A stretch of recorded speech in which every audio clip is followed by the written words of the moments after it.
to look at 2 testimonials from veteran advisors. So these 2 women have been advisors for at least 15 years. They're very strong advisors, and I gave them 4 prompts. So it's a lot of text, and I apologize, but I think it's worth your time. And I want you to just read quietly what you see. Do we need to make that bigger, or are you all right? So I'm going to read it to you. But what I would like you to do is, particularly if you have something to write with, I would like you to just write down what pops out at you as significant, given what we've heard so far. So I asked, what are the qualities, characteristics that allow for a successful advisory experience?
So what I want to do now is we're going to get to a Q&A in about 5 or 6 minutes, but what I wanted to do right now was, maybe if you need to stand up and stretch or get a drink or something, but I wanted to go through the logistics and the layout of advisory at Sauhegan. So I won't be offended if you stand up and walk around. I really won't at all. So advisory is by grade level at Sauhegan, and Sauhegan has teams. So there are teams at 9th and 10th grade, and your advisories are, so there are 3 teams in 9th grade. If I'm on team A, 9A, my advisor is going to be a 9A teacher. Does that make sense? Okay, and I will only be with 9A students. 10th grade, same thing. 10Y, I'm on 10Y, I will only have an advisor who's a 10Y teacher, and I will only be with 10th grade students who are on the 10Y team. In 11th and 12th grade, free-for-all. There are no teams. So I could have an advisor who doesn't teach 11th grade. I could have an advisor who's my English teacher for 11th grade. Does that make sense? How do we make advisory groups? That is a randomized setting based on male, female. And then it's reviewed by the guidance counselors to make sure there's no potential. But we don't like to change the random too much. We really don't. Because the more you're like, ooh, they would do so well with that person. Nope, they won't actually. It's a disaster. Does that make sense? So be careful, whoever's gonna run this, of wanting to micromanage groups. You don't wanna micromanage groups. Because remember, what is the purpose of advisory?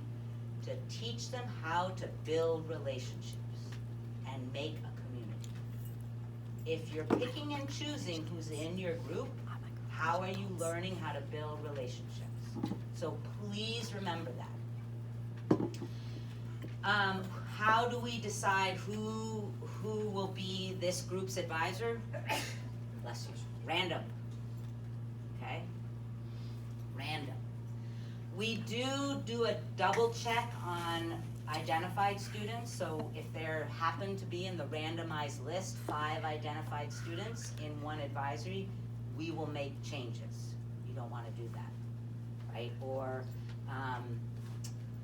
remember, we're a school of inclusion, so if there are two or 3 students with a one-on-one in the same advisory, that's not a good idea either. So that would be the main micromanaging that we would do. If there's anything about bullying or harassing, which we don't have a lot of at Sauhegan because, oh right, we have advisory. But then the identified students and the one-on-ones.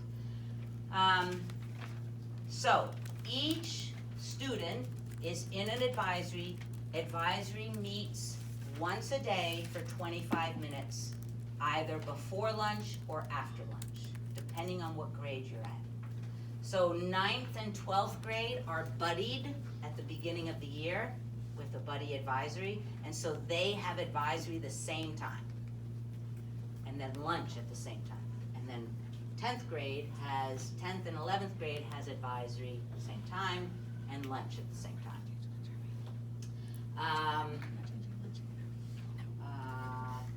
The only time we do not have advisory is, I'm trying to think.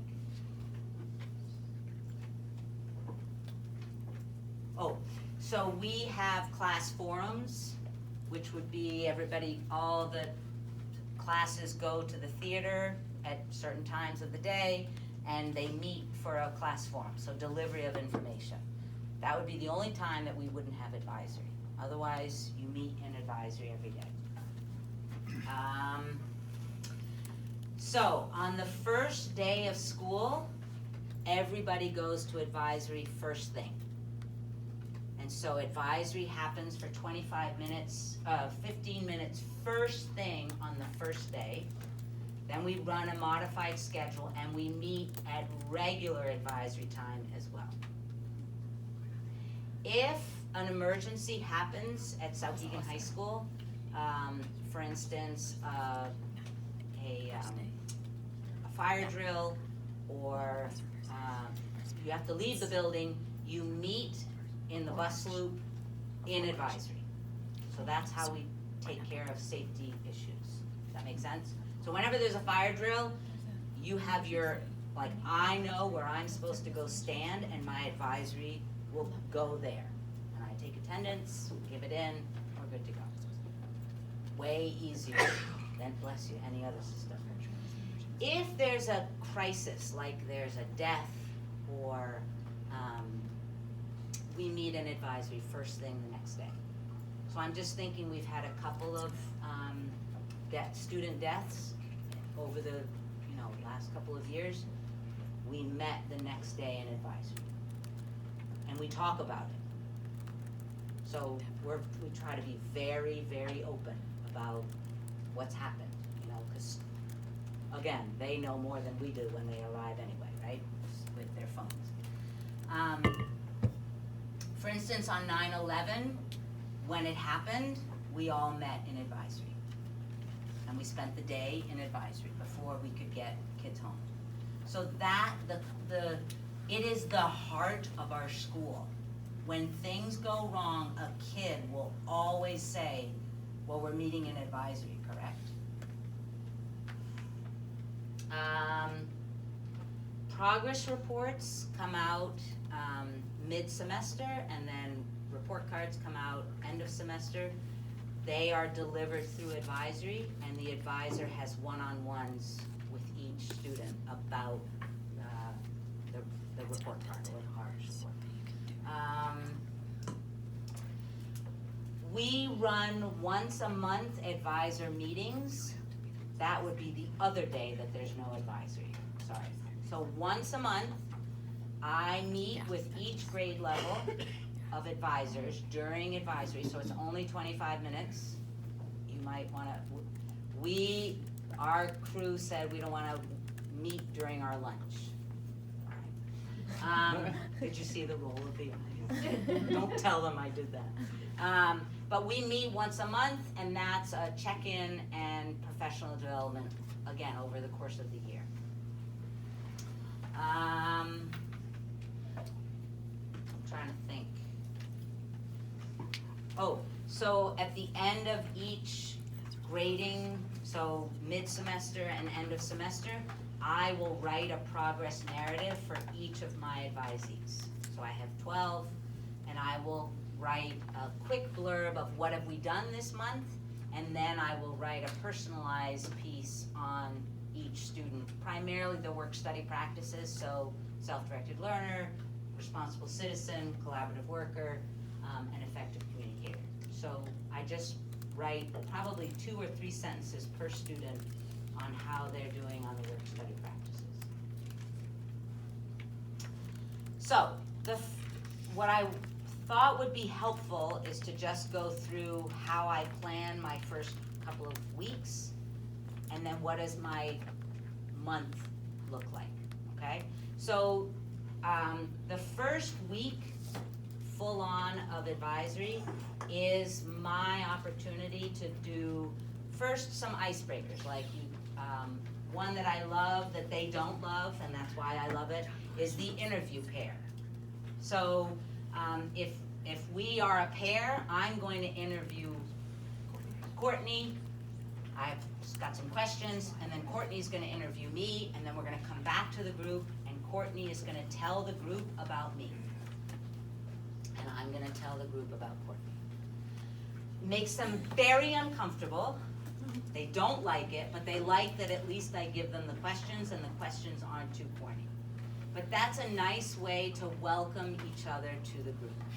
And a student interviews me, and I interview that student.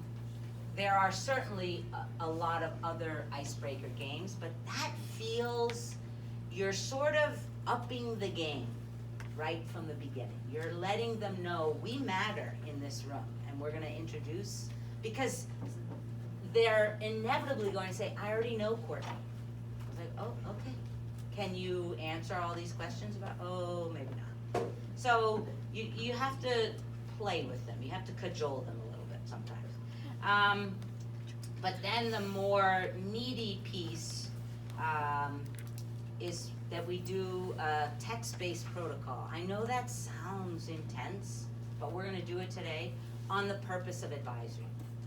And that's to help them build capacity for their year in advisory. And it changes from year to year because they change. So they're, each grade level, they have a different focus. And then norm setting. I have found that you don't wanna do norm setting the first day. You're probably better off either doing it at the end of the first week or even the beginning of the next week. Because they now understand the group a little bit better, they know who's in there, they know what their comfort zone is, and perhaps their norms are gonna be more authentic with a little bit of space from day one. So the first 2 weeks is really about setting the scene for what the year is going to look like. And then each week we set a plan for the following week. So typically my Fridays are play a game and then plan for the next week. I have a whiteboard that's just for advisory. The kids will write on the whiteboard what the plan is for the next week, and they will plan it. If they put something up there that seems like that's a lot of work for me, I might say, could we maybe do something like this? Or so don't, if they say I'm trying to think, well, like Margot was saying she witnessed the birthday. Birthdays can get very intense, okay? So you have to sort of think about, and there are some kids who don't want their birthdays celebrated. So you have to navigate that as well.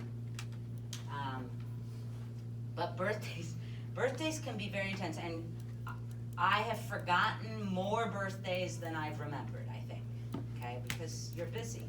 So I like it when they plan birthdays. So every week, the plan should be, if you walk through the classrooms of Sauhegan, most classrooms you will see a whiteboard with the advisory plan written.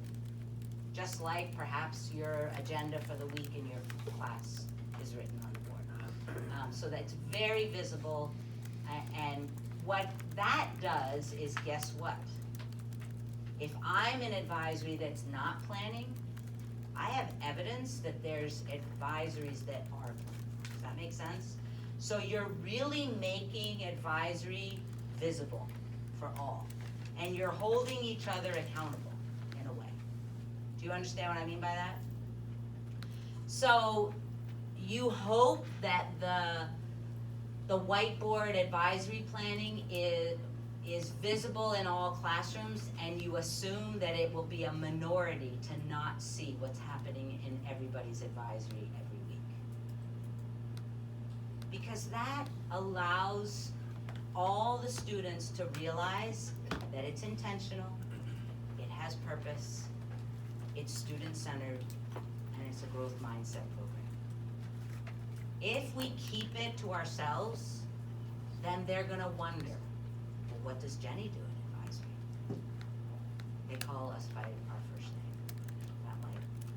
I'm not saying you're gonna do that, don't worry.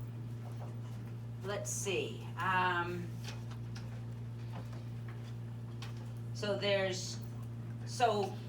So Mondays are typically a check-in on how the weekend went, and maybe a game. But that's a nice way to hear like we did this morning, right?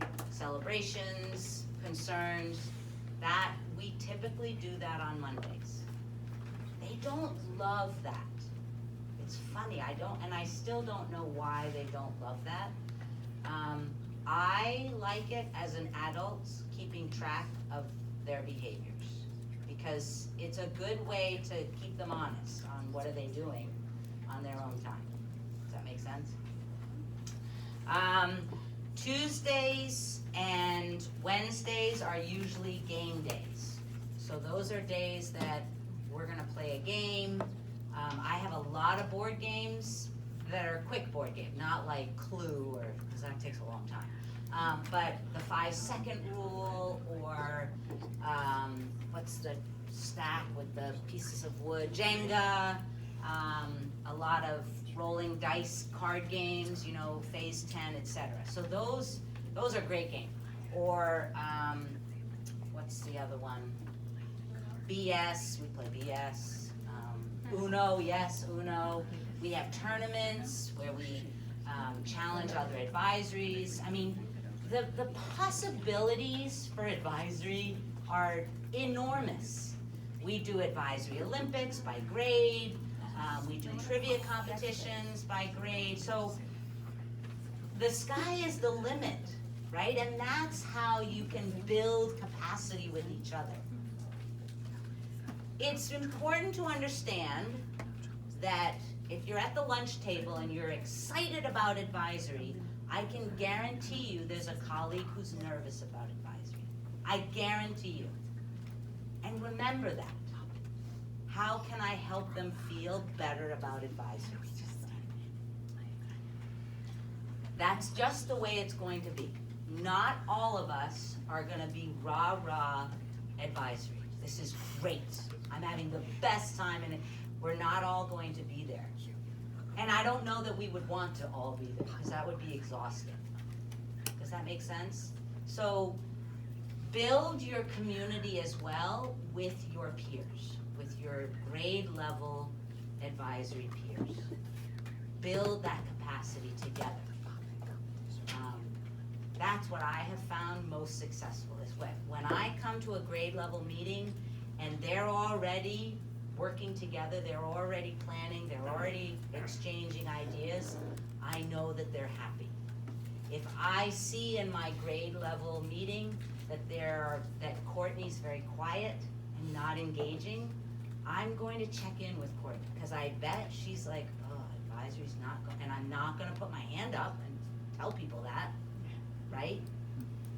Although some of us can be brave that way, but just remember that. Think about, how are we all doing with advisory? And then on Thursday is academic. So academic advisory is time for them to do homework. It's time for me to maybe meet with students one-on-one if I want to check in on their goals. So I have my advisees every year set 4 goals. They set a personal goal, they set a fitness goal, they set a family goal, and they set an academic goal. And over the course of the year, I check in with them one-on-one. I do a 5, 4, 3, 2, 1 with their hand, and then they give me a quick update on how they're doing with each of those goals. So I'm, yeah, so I do a fitness goal, I do a personal goal, a family goal, an academic goal. You could change those, obviously. But those are, I'm sorry, physical fitness or general fitness? Fitness as in health. Okay. Like wellness? Because Wellness, fitness yes. makes me feel really uncomfortable. Yes. I am not a person to say that, to judge. I have Yep. no prescriptive Yep, health and wellness would be great, yes.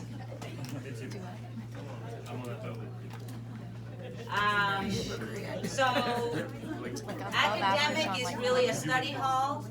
Because we're on a team in 9th and 10th grade, if there's a big English essay coming up, the English teacher will say, if you want to come during academic advisory to get some feedback on your paper, come on down to my room. Does that make sense? So if you're on a team and you all agree, Thursday is academic, look at the resources you have available to you. And actually, as a school, when for 9th grade, Wednesdays is academic day, Thursdays is academic day for 10th grade, Thursdays is academic day for juniors, and seniors is academic day for on Wednesday. So we've agreed as a school that academic day is important. So if you're the only one celebrating a birthday on Thursday, buckle in, people. Because there might be some kids who say, well, I can't go see Courtney because she's having a birthday, and so, can you teach Courtney? Oh, we have this big performance and she needs to help me with my song, and she's running a birthday celebration during academic day. You can imagine how I'm going to be very frustrated with Courtney to hear that. Does that make sense? So it kind of eats away at our common vision if you don't necessarily agree to what we've agreed to as a group. And then Friday, like I said, is planning for the next week, but I'll typically do a discussion of some kind. And kids always want to talk about things. Now, I will say you're not a guidance counselor. Well, there are some guidance counselors out there, but you classroom teachers, you're not a guidance counselor. So don't assume that you're supposed to run this, mindfulness activity and be able to help somebody through a traumatic event. We're talking about No, focusing on but you are a point of contact. And so if in a discussion about social media and, the trials and tribulations of social media, something comes up that puts a red flag up, like ice fish, do you guys ice fish?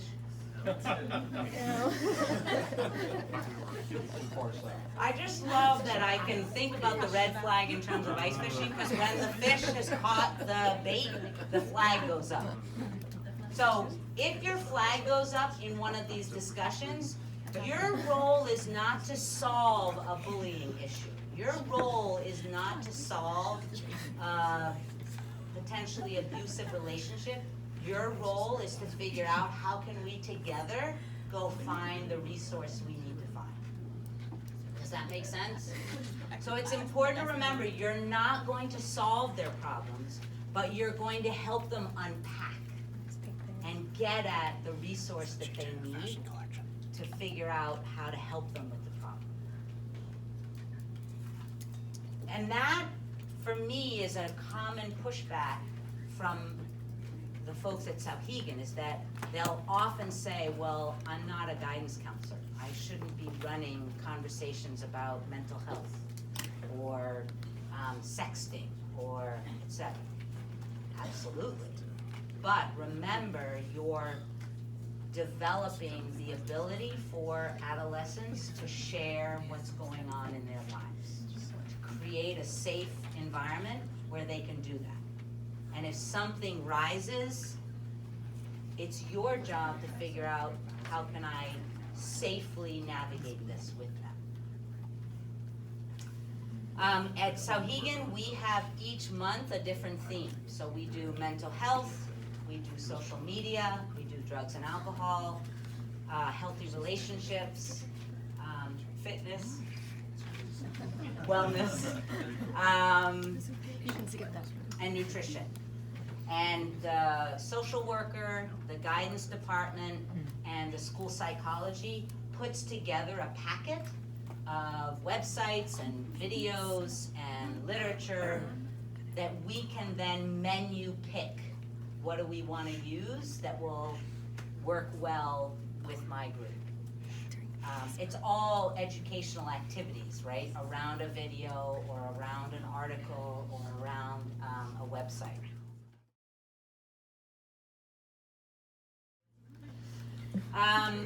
So how do you avoid, or do you, playing games on your phone? So the phone is part of norm setting. So there's another question about, do students help plan norms, and are norms classroom group expectation? So norms are, how are we going to behave as a group? That's what norms are. We're going to do a norm setting activity in a little bit, but you want to set the norms in your group as a group.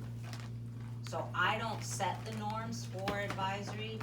We as a group determine what are the things that we need from this group to be a functioning group, community. Does that make sense? And I'll go through it, but I don't set the norms, students don't set the norms, we set them together. Typically, there will be something about the phone, and it's sort of organic. You have to figure out, what role does the phone play? Are my students on their phone during advisory? No. Are students in other advisories on their phone during advisory? Yes. I am very transparent about my dislike of the machine, which is what I call it. And so students understand that whether you're in Jenny's classroom or Jenny's advisory, the machine is only used when we are accessing it for some kind of content delivery. Does that make sense? So it's an understanding that happens, that you build as your culture that you're building in your classroom. So the phone, I have my druthers, you all have yours. If a student is on their phone during advisory, in my advisory, I will ask them, I'm just checking in. I want to know, is this an emergency? Or can you share? Do we play games? We'll sometimes play Kahoot on our phone. They're probably, oh, jeez. Sorry. They're probably, I don't know much about the machine, so I don't know all the games that are on machines, but I'm sure it would be fun to play. My son plays this weird game where it's like charades or put it on your phone. I humor him and do that, but you have to decide, what role does the phone play in your advisory as a group or as a teacher? I think that took care of the norm questions. Do you make a skeleton plan before school starts, then revise with your students? Absolutely. I always have this plan right here, because as Amy said and as Jess said, if you don't have a plan, things will fall apart. Because then they know you're not invested. Even though it's student-centered, they need to know that you have a plan. As skeleton as it is, like mine, we're gonna play a game on Tuesday, Wednesday, we're gonna have academic on Thursday, we're gonna have that's a plan. Because they will wanna tell you what game we're playing on Tuesday. They will wanna tell you what game we're playing on Wednesday, and I guess we can have a discussion on Friday, but it's gonna be about this. Does that make sense? So they will man that ship, or woman that ship. Should we give the students a suggested activity list? I think that's very helpful. What games do you have available to you? We have a mini gym, we have a big gym, we have access to both of those during advisory. You have to decide as a community, is that going to be an accessibility or not? We walk to the river, we walk to the stadium and play flag football or whatever out at the stadium. So whatever you have available, decide, is that gonna be on the list of activities? Does that make sense? And then here's some more robust questions. So what if a student doesn't want to talk to a guidance counselor, but will talk to you because of the relationship you've built about a traumatic issue? This will come up for one of you. Remember what our duty is, right? So if it's something that has to be reported, you have to tell the child.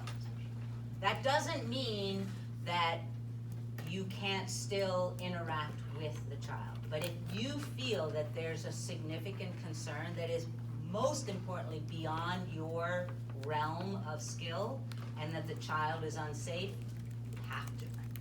But if you feel, I don't mean to belittle traumatic, but traumatic could be the dog died, right? That's perhaps not a safety concern, but it is, if my dog dies, I will be traumatized, correct? So you have to professionally determine what is the level of trauma that you're talking about and what is your legal responsibility for the safety of the child. But absolutely, I have often had conversations with a student about an issue at home or with a peer and have not involved a guidance counselor because it hasn't been a safety concern. And we've done very well. Or I might say, what adult in the building who has a little bit more skill than I do would you be comfortable talking with? I always put it in their hands. And typically that makes them, well, maybe not today, but maybe next week. Or can we talk a little bit more about this?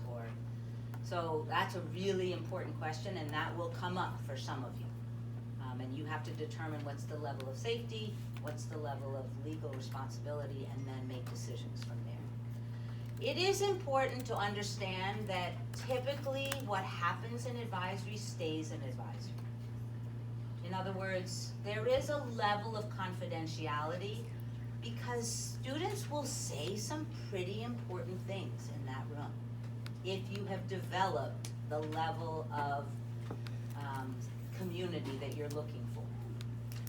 And so it's probably not appropriate for me at the lunch table with my colleagues to say, you wouldn't believe what Courtney said in advisory. Does that make sense? You have to be delicate about that. Just as you want to build that kind of accountability within your advisory. So you want to build the sense that, I keep picking on Courtney, but you're the closest one. But if Courtney's a student, she wouldn't then want to go share the story she heard in advisory at the lunch table as well. And that's delicate, because probably she might, right? But you want to talk about that, and that may be a norm. It has often been a norm in our advisory. And so if something comes up in a discussion and I'm feeling uncomfortable, that's when I might say, I'm feeling a little uncomfortable, like this is going beyond the realm of our safety, and I'm wondering if I can share this with ... And typically, if you've built good respect and trust, they're going to release that and say, yes, we think it's a good idea. I've had it where the student will say, actually, I would prefer to be the one to go talk to so-and-so. So that's important, because that may come up. All right, how do you personally approach your non-compliant kids? So what I'm gonna go with regards to non-compliant is the disengaged. The not showing up, that's administrative, disciplinary. I'm gonna mark them absent, and then I will probably meet with the Dean of Students, and the student and I and the Dean of Students will figure out, why are you not coming to advisory? So that's, I don't know what the non-compliant is referring to. So if they don't even show up, that's Dean of Students, myself, and the student, and the parent. So that's a phone call home and interacting with Dean of Students. If it's, they're in the room, like Margot is part of our advisory, but she is sitting over there. That is revisiting your norms. What are our expectations as a member of this group? How do we feel about Margot sitting out? I might have a one-on-one gentle, very gentle check-in. Because I don't know the whole story, right? I don't know the whole story, particularly if it happens day one. So a one-on-one with Margot would be very important, but a very low stakes, because she's in the room. I'd rather she be in the room and pulling herself aside than not in the room at all. Because amazing things can happen when you overhear what the group is doing. So I'm not gonna push it at the beginning. If it continues, then I might make some parameters. Like, Margot, tomorrow I'd like you to sit at this table. You don't need to sit at this table, but I would like you to sit at this table. Margot, tomorrow I'd like you to turn your chair so you're at least looking at the, so does that make sense? You have to determine what your benchmarks are gonna be, but you need to create those benchmarks. Because that's in and of itself a personal goal for that student. My personal goal. And it could be that they are overwhelmed by this. It's gonna happen. You're gonna have a kid who that is way too much social interaction. So that's fine. But let's build the fitness, right? It's not about running a mile, it's about let's just move that chair a little bit closer. So that's what I would say about the non-engaged. And maybe, Courtney's probably a rock star, right? I might say to Courtney, hey, what's your take on this? Quietly, somewhere else. You know, you're a rock star of your advisory. the community bringer-inner. Check in with them. Kids know way more than I do, way more, without a doubt. And typically that's where I'm gonna get my solution, is from a peer. She might have a conversation with Margot some other time. Or she might think of an activity that she knows Margot. Does that make sense? So use your resources, build sort of a continuum of acceptable behaviors, have a conversation, try to figure out what's the backstory. There's always a narrative. And sit next to the narrative as opposed to across from the narrative. Because if you're across from the narrative, there's sort of this, you have to look at each other. I find sometimes, like, I can get a lot more out of my 15-year-old boy on a walk with the dog than sitting at the kitchen table. So I always think of that, is that let's hear the narrative side by side and figure out how we can change this narrative. I know that I'm changing her narrative, but I need her to understand how to build relationships. Because in the workforce, that narrative isn't gonna work very well for Margot. Does that make sense? Okay. So academic day. Let me tell you what academic day looks like at our school. It's not a free-for-all. Like, you can't go to the gym Just underneath here. because you want to meet with the phys ed teacher to go over your 3-point shot. I don't know. I totally won that because I don't know anything about basketball. But it is a time that is dedicated to whatever work you need to focus on, whether it's homework you just got or homework that you have coming up in your 7th period class, or you need to meet with me for science, or you need to walk next door to Courtney. What did you have? Choir, right. Oh, yeah. Well, if you need to walk next door to, if Courtney is way at the other side of the school, that's something you've got to decide, right? I don't know if I'm gonna let you go to the choir room. So that you're gonna have to figure out as a school. But academic day is still building relationships and forming a community. It's not a release of responsibility, and I'm gonna grade papers. That's not what academic day is. So remember that. Academic day, you're still the advisor and you're still monitoring your 12 people. Are those days you all will work on defenses of learning too? We don't typically do like skill building, note taking, or we don't. But, Is that what you meant? no, Oh, maybe it was the other, don't y'all have like the They have the senior 10th grade? projects, like he's talking about like ALEs. senior And the cabinet. senior Yes! project and all that? yes, and Yeah. you all do as well. Each of your groups, grade level, is going to have, oh, brilliant. No wonder you made it across the country. Thank you, yes. So 9th grade at Souhegan works on their Division I portfolio. So in academic day, particularly after November, when it starts to really build its presence, they have time to work on homework or their Division I portfolio, absolutely. Same thing with sophomores. Juniors, we don't have a Division I, an exhibition like you're going to have, but we do have a post-grad plan, and so they would have time to work on their post-grad plan. Seniors, during academic day, they could work on their senior project, yes. Thank you. Yeah. Okay, and then, that's it for what I've got here. I have one more question. Yeah. The day you don't have advisory because you're meeting with advisors, They have a double lunch. oh, I was. So we tell the cafeteria, buckle in, because they're all there. Well, 3 of them are eating lunch at the same time. 3 grades are eating lunch at the same time. Cool. So they have a double lunch. Right. Yes. My question is, I think this is a great plan, and I think it really speaks to educating the whole student. So I like that. My question is, when you see this, cause y'all taught this to other schools too, right? Other schools, have you seen it influence academic performance? How does it speak to the academic performance? How does that translate, bring in this piece?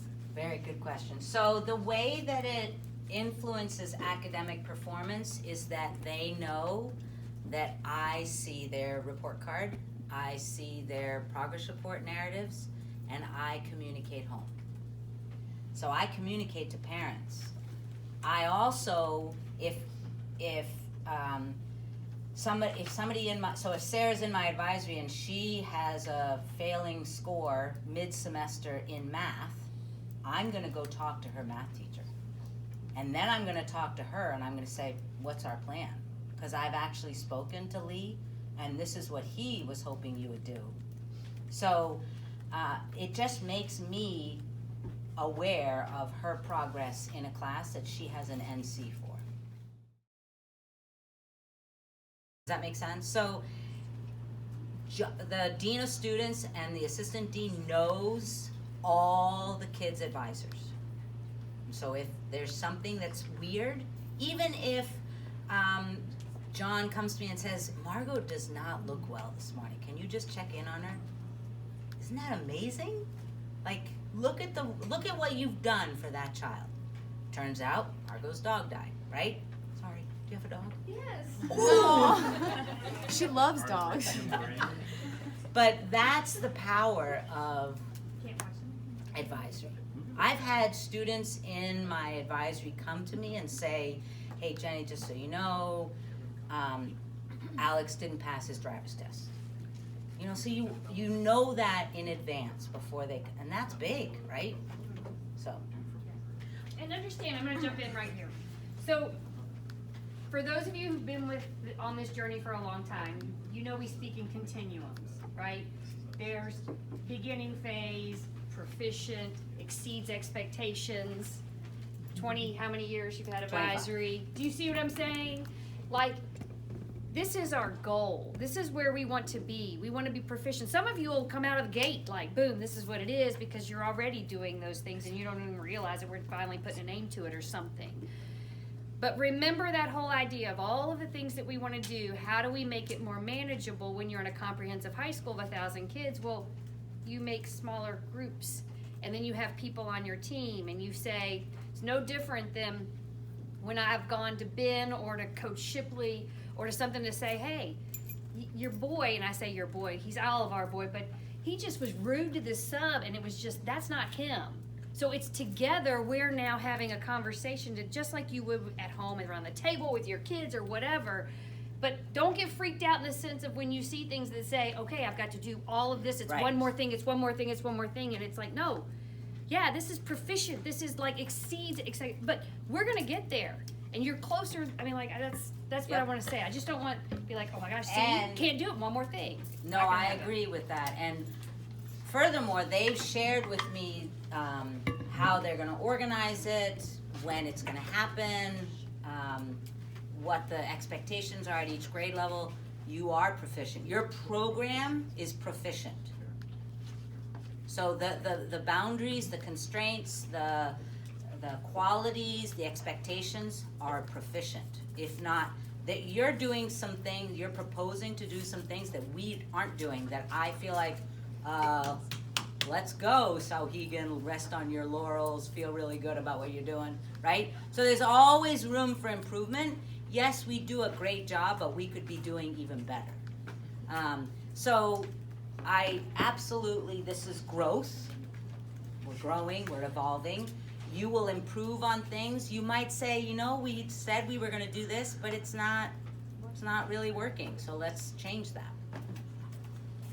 The school I was at last year, we kind of started piloting advisory in our district, and so we dipped our feet in a little bit, but some of the advisors tried to do like joining up with other advisories and doing some like activities, like, you know, on Wednesdays they would join and this advisor would come together and have a bigger group and do a game or do a discussion or whatever. But what are your thoughts on that? Would you suggest that or would keep it? Probably the first 2 weeks, no. But we absolutely. I love that, and kids love that. I always hear my students say, Jenny, can we challenge Tom's advisory?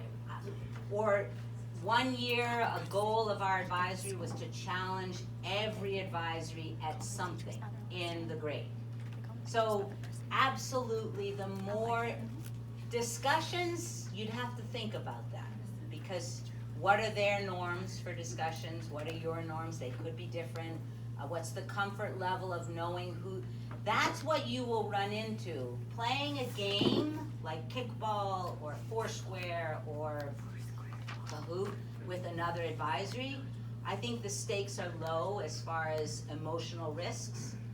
Well, it's not true. I mean, kickball for some of us can be an emotional risk, right? It might be, you might say, I'm not gonna play. So you have to navigate that, I would say. So discussions might be if you talk with the other advisor and say, what do you think? What's the feel of your group? Have you already had a discussion about social media or mindfulness? Does that make sense? But I am all for joining up. The Advisory Olympics is awesome. We do it in February. Remember, we have a lot of snow and it's really cold, so that's something they look forward to. And it's every day. So what you lose in joining up is that you lose family time. But if you're not doing it all the time, what are some other, even they could be seemingly insignificant questions? Yes? What do you do when you have a substitute teacher? Do you send the kids out to other? Okay, great question. See? So we always have buddy advisories. So now Courtney is a teacher. So Courtney and I would be buddy advisories. And so if Courtney is taking her choir group to an off-site and she's not gonna be there, I would take her advisory and we would play a game. And the kids would know that in advance. So Courtney would let me know that. If Courtney's sick and it was, then I'm still gonna take her. I wouldn't recommend having a sub for advisory unless you have a rock star advisory. I've done that, but typically in April. But in September, not a good idea. How would you work a sub then? That advisory? So very clear directions. Here's who's in my advisory. Please make sure they sit in a circle. Please play Uno, give them low stakes game. And if you have a student who sits over there, say that. Let Margot sit where she sits. Would it be a good idea to go ahead and have a buddy system already? Yes. And then that way maybe you all get together and collaborate and say, hey, these are the norms my class talked about, these are Yep. the norms your class, and then that way when you buddy up, you're still the same norms? Exactly, yeah. So as advisory coordinator, I create the buddies, and then you all would say, I'd rather be buddies with Courtney because our rooms are right next to each other. You have me right now buddied with somebody who's way over there. Does that make sense? So yes, buddies should be created well before implementation, and then I think that's a great idea. Yes? In your 25 years, We know what are some of the what bigger buddies. hiccups that you've seen during this process We got caught up on that it. We we should should have try said to it. avoid? What you guys should pick. So we I got think some we buddies. could have done a better job of informing parents of the significance of advisory. A lot of parents, particularly rising 8th graders, will call advisory, snack time or fun time or waste of time or why can't it be? So I think that's important. Inviting your board to attend advisory every now and then to show them that advisory is, our superintendent is an advisor, and that's very powerful. He co-advises, but our principal is a co-advisor. All of our teachers are advisors. None of the guidance counselors are advisors. And that was just a decision we made because that might put them over the edge if they were advisors as well. Let's see, 25 years. We, for 4 years, we decided, so at Sauhegan, we also run CFG groups or PLC groups, and they occur every month, first Tuesday of the month, and it's a late start day. For several years, the board said you're going to make your classes longer and not have advisory.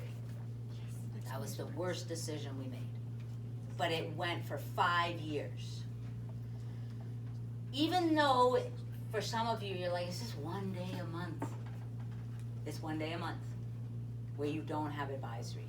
And so it became, I went to the board and I said, what you're saying is that we can afford to not have advisory once a month. What's the next thing that's going to make us say, we can afford to not have advisory twice a month? And it was beginning to feel that way. Does that make sense? So, to me, you're all in or you're not in at all with advisory. You, excuse my language, you can't do advisory half-ass. You can't. You can't run it with more than 15 people. You can't run it once a week. You can't run it, the other thing that could seem like a good idea is you can't run advisory where this group is with me for 4 years. Can you imagine? We would not survive. And what are we not doing? We're not teaching them how to build relationships. And that's coming down the pike for us. There are some folks, you didn't hear it from me, please, who would like to have one advisor, same advisor for 4 years. I think that is what's coming for us, and it makes me tremble. So right now, you guys remix the groups every year? Every year. Okay. Yep. What other questions? So if a child is having, or a student is having a behavioral problem in like another class, does that teacher come and talk to that child's advisor and say, okay, today he refused to put up his phone, he was just totally having an off day? So, it depends. If it's a 1-day offense, probably not, but if you're seeing a recurring, the advisor absolutely, if it gets to the Dean of Students' office, absolutely the advisor is involved. But you might ask them, who's your advisor? And you might come to me and say, hey, what do you think? What's going on? Do you know anything that I could use knowing? Does that make sense? Mm-hmm. But that's not a common occurrence. Do you often become the point of contact for your students, like to like write home to parents? Oh, or- yeah. Yep. Yep.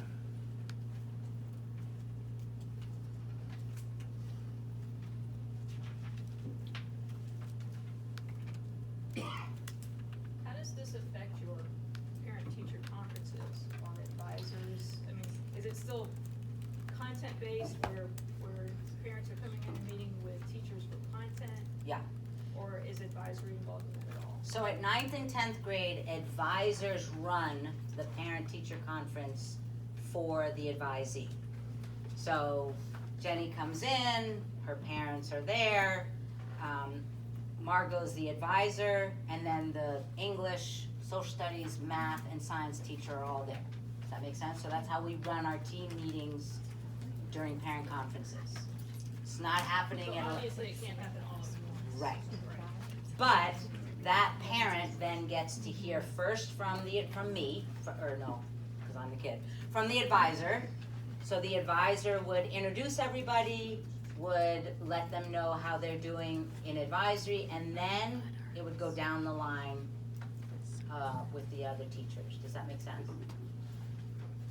At open house night, the way Sauhegan runs it is that you run through your student's schedule, but you go to advisory and you meet your fellow parent advisors advisees and the advisor. Did that answer your question? So at 11th grade, you could, as a parent, you could set up a meeting with my advisor, but you would just hear how I'm doing in advisory. But you would have to then talk to my chemistry teacher, my English teacher, and it wouldn't all be together.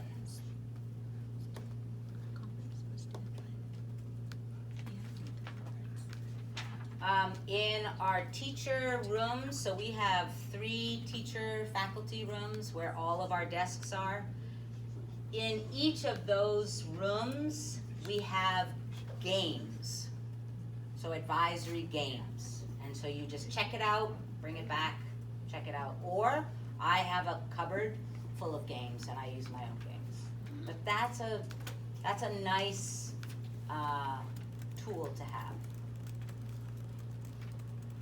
All right, I feel like we're ready for the next.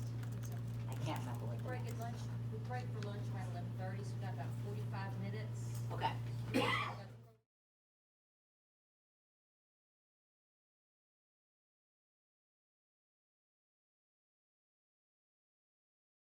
Stages of group development. From day 1 until day 180. I don't know how many days. 187. 175. 175. Wow. Student days? Yeah. So you want to think about from day 1 to day 175, you're going to be experiencing the stages of group development.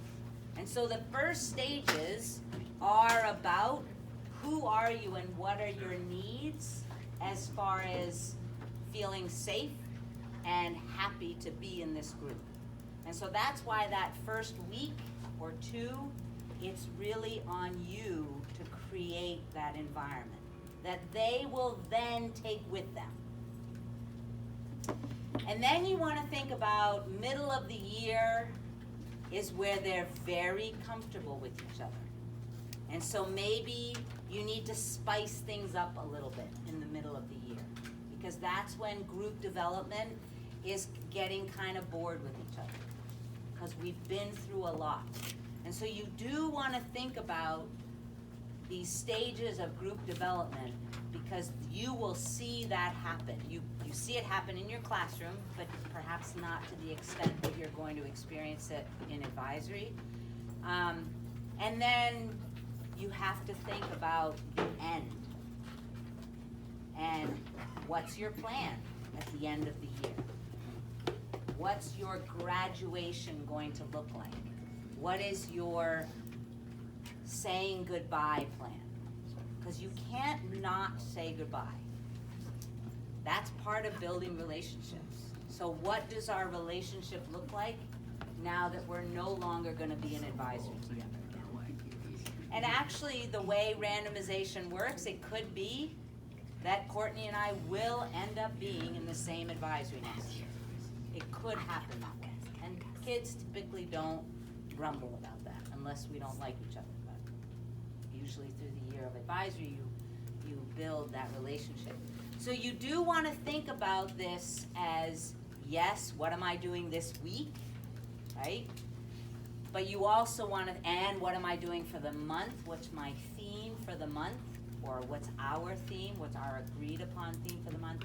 And then you do need to be thinking about the end of the year and what's your plan. And do you want to be building some things for the end of the year, like taking some pictures of things that you're doing, developing traditions, right? So it's important to think long-term, hovering, and short-term, once a week, what our plans are. Is your theme school-wide or just classroom? So as a school, our guidance department has said that the month of October is healthy relationships. The month of November is drugs and alcohol, etc. And so in the state of New Hampshire, all high school students take a risk behavior survey. Does Kentucky do that? Yes, not all high schools, just one of those selected. Oh, okay. So in New Hampshire, it's all high schools. So they take that in June, and then the guidance department collates all of that data, and that informs us on what are the risky decisions that our high schoolers are making compared to the state, and that's what determines our themes for the year. So if you have access, if your students take the survey, Haven't in about 6 years. all right. Bless you. I recommend it. Well, we get selected by the state, and the Oh. state decides, who takes it, which classroom take it.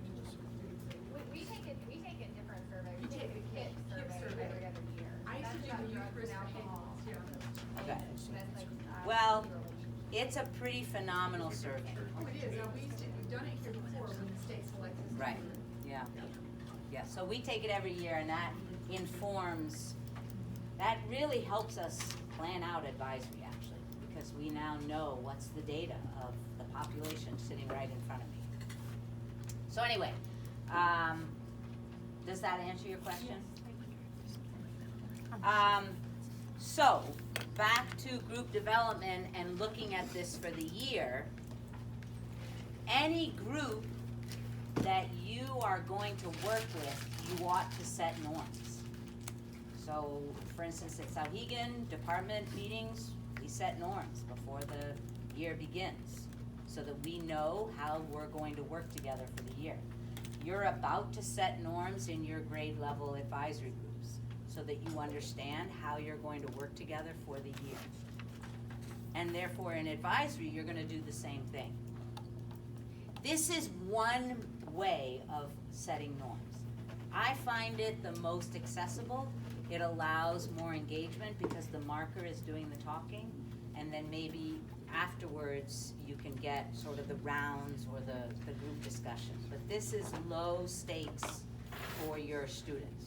And perhaps low stakes for you and your colleagues if this is not, bless you, if this is not a norm. If as a school you don't typically do this. At Sauhegan, it's like, oh, they were setting norms, you know, we kind of are, which I don't think is good, right? Because we don't perhaps appreciate the value of norm setting anymore because we do it so much. So with that said, you want to, this group that you're about to break out into is really your resource for advisory for the year. This group is who you're going to meet with, I think, regularly, and this is your group of advisors, right? Like your board, this is your board for advisory for that grade level. You really need to develop a very strong working relationship. You have to understand where each of your members in that group is coming from. What are the areas of anxiousness and what are the areas of comfort?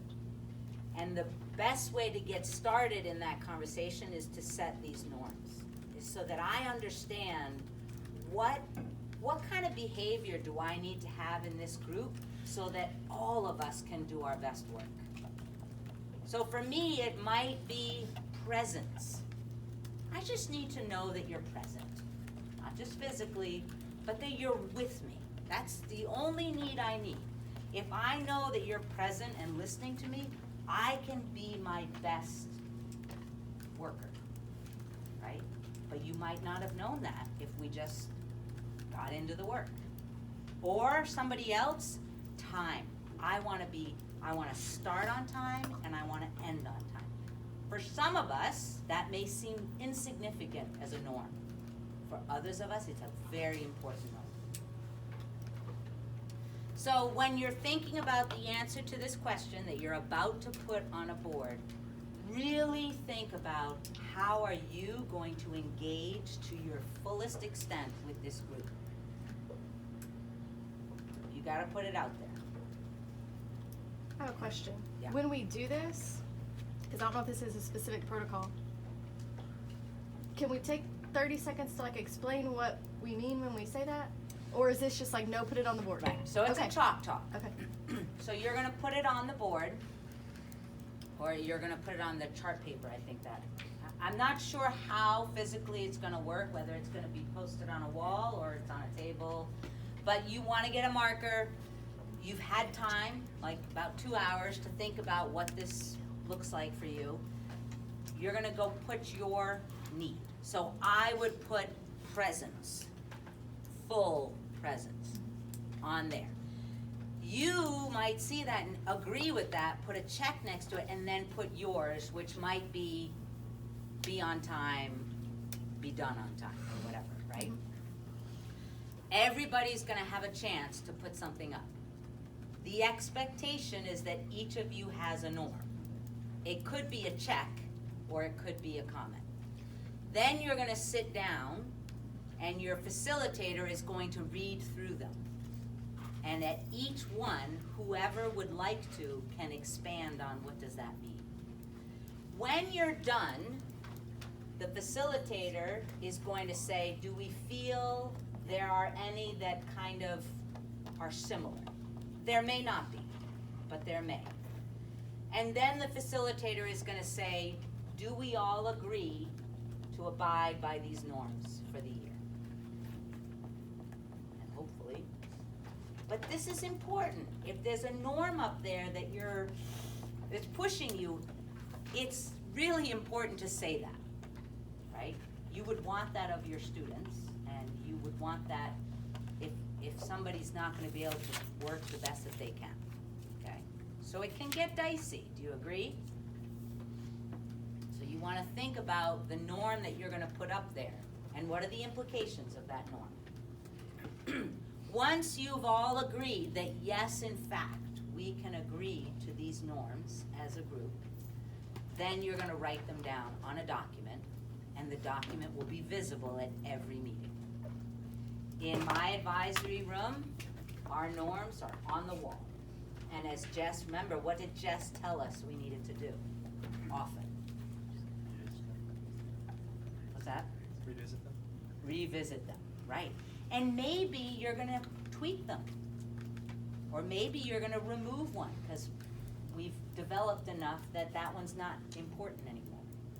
Or maybe you're gonna add one. But yes, you as a group are gonna wanna revisit that at the beginning of, because you're only gonna meet once a month. Beautiful. So if you're only gonna meet once a month, you can see how those norms will be important to remind ourselves what does the behavior look like in this group. This is for the adults, we'll be meeting once a month. Okay? Yeah, you're setting norms right now for your work in your advisory grade level group. The norms you set with your advisory, your students, you could use the exact same protocol. But you will be meeting with them every day, except once a month. No, ignore that statement. You will be meeting with them every day. Do they know how long they're meeting for? 30 minutes. 30 minutes. Look at that. Who didn't know that? 12 to 12:30. 12 to 12:30. Is on the schedule, I said no. I didn't read the schedule, sorry. Okay. Any questions on the protocol for norm setting? So you're gonna now go back to your groups. So I think 10th was here, 9th was there.